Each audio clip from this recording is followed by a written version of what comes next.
घबराना, उस वक्त भी कुछ थे कि वो बंदूक की नोक पर सिग्नेचर करवाना चाहते थे, लेकिन मियां नवाज शरीफ साहब ने सिग्नेचर नहीं किए थे।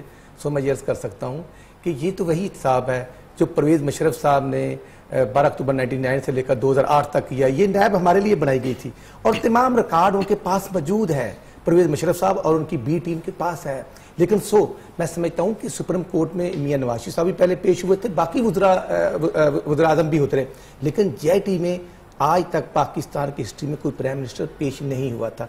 हुए हैं, वो अपनी ज़ाती गाड़ी पे आए हैं, कोई प्रोटोकॉल साथ नहीं था, अकेले ही अंदर गए हैं, उनका कोई स्टाफ भी उनके साथ नहीं था। इसके बावजूद मैं अर्ज़ करना चाहता हूँ कि हमारे लिए तमाम मेंबरान काबिल एहतराम हैं, लेकिन अभी फवाद चौधरी साहब मेरे भाई हैं, पॉलिटिकल हमारे तरह साथी हैं, लेकिन अफसोस होता है कि वो इसी तरह की जज्बाती तकरीरें परवेज़ मुशर्रफ के साथ भी किया जैसे आबिद शेर अली साहब ने की थी कुछ देर पहले। लेकिन आबिद शेर अली पैदा भी मुस्लिम लीग में हुआ और आज भी मुस्लिम लीग में, लेकिन फवाद चौधरी साहब की हिस्ट्री तो गवाह है कि उन्होंने चंद माह पहले उनको टिकट मिली है PTA की, उससे पहले वो इमरान खान साहब के मतलब क्या खुतबा देते थे, सबको गवाह है। लोग देख रहे हैं फवाद चौधरी साहब, अल्लाह ताला आपको इज्जत दे। आजकल तो आपके भी जो 3 हजरात बैठते हैं, दानियाल अजीज साहब, तलाल चौधरी साहब, वो भी वकाफ लीग के थे और पहले वो भी नून लीग के खिलाफ, ये कुछ हमारे रस्म नहीं बनती हर 6 महीने। वो काफ लीग में उस वक्त गए थे जब इलेक्टेड प्राइम मिनिस्टर को बंदूक की नोक पर जेल में बंद कर दिया गया था। लेकिन नजरियात छोड़ने की रवायत कोई पुरानी तो नहीं है, मतलब मैं अर्ज करता हूँ कि जो लोटा है वो लोटा ही है, मैं कब कहता हूँ कि लोटा नहीं है। मैं समझता हूँ कि आज का एक तारीखी दिन है हमारे लिए, पाकिस्तान का आइन, पाकिस्तान के अदारे। अब देखना, जो JIT ने सुप्रीम कोर्ट में एप्लीकेशन दी थी, तो वहां पर जो आज हियरिंग हुई है, वहां पर टेम्परिंग के इशू पर कोई चीज मटेरियल वहां पर प्रोवाइड नहीं किया जा सका। देखना, अदारों को टेम्परिंग नहीं करनी चाहिए। अगर लार्ड पार्लियामेंट साहब, आप ये जो इस वक्त रश लगा हुआ है, ये जो कारकुनों का एक हुजूम है, इसको आप कैसे देखेंगे? क्या ये JIT के ऊपर कोई दबाव डालने की है? जिस तरह PTI के बाज़ अरकान भी ये कहते पाए गए कि अगर कुछ JIT के ऊपर ज्यादा दबाव डाला गया तो हम भी आएंगे, तो ऐसा लग रहा है कि ये तो आगे जाके कोई एक मजीद कोई कन्फ्रंटेशन के मामला ना आ जाए सामने, कि अगर इस तरह से नून लीग की कारकुन आ रहे हों, फिर वहां से PTI की कारकुन आ रहे हों, क्या कहेंगे आप? ये दबाव डालने के लिए हो रहा है क्या? फरहान, देखिए, दबाव के अलावा कुछ भी नहीं है और इन्होंने JIT को दबाव में लाने के लिए अपने वर्कर्स को इकट्ठा किया। वहाँ पर हमारे कुछ MPAs भी नज़र आ रहे हैं फैसलाबाद से, वो भी मैंने देखे हैं। अभी राना साहब फरमा रहे थे कि आज इजलास है और वो सारे इधर हैं, इधर नहीं है बल्कि उधर भी हैं।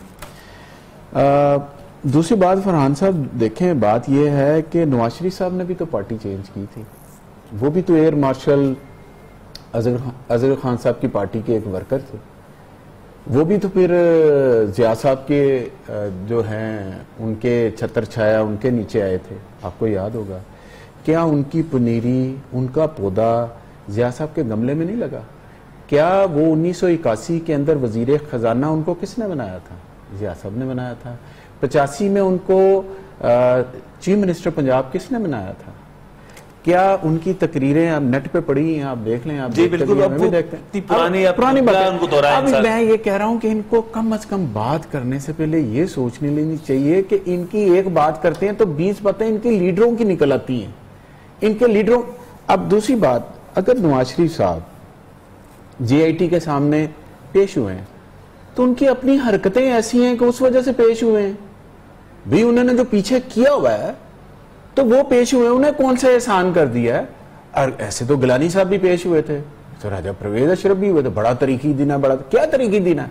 क्या वजीर आजम के लिए कोई और कानून है? अच्छा, और आम आदमी के लिए और कानून है? नून लीग का एक और जो एतराज, और जिस तरह आप देखते हैं कि इमरान खान भी तो अपने पैसों का हिसाब बताएं, उनकी भी ऑफशोर कंपनी थी, उनके पास तो 10 साल पुराना, 12 साल पुराना 2003 में खरीदे गया जो घर है उसके कागजात नहीं है, तो नून लीग से मियां साहब से वो 50 साल पहले के कागजात, 40 साल के कागजात मांगते हुए कैसे फिर अच्छे लगते इमरान खान? खान साहब, आज की आपके अखबार की रिपोर्ट है कि जो उनके फ्लैट के हवाले से कागजात थे वो उन्होंने सुप्रीम कोर्ट में उसकी ट्रेल जमा करवा दी है। ये रिकॉर्ड की बात है, मैं नहीं कर रहा, अखबारात में, मुख्तलिफ अखबारात में वो उन्होंने जमा करवा दी। दूसरी बात, मुझे आप ये बताएं कि इमरान खान साहब कब, किस जगह पर, किस बड़े ओहदे पर रहे हैं, कब उनको पब्लिक ऑफिस दिया गया? हम ये कह रहे हैं कि जब कोई बंदा इलेक्ट होता है तो वो पब्लिक ऑफिस को गलत इस्तेमाल करता है और गलत इस्तेमाल करके पैसा बनाता है। हम ये बात, लेकिन असासा जमा करवाने के हवाले से जो तमाम तर तफसीलात हैं वो तो उनको देनी है और उनको देनी भी चाहिए।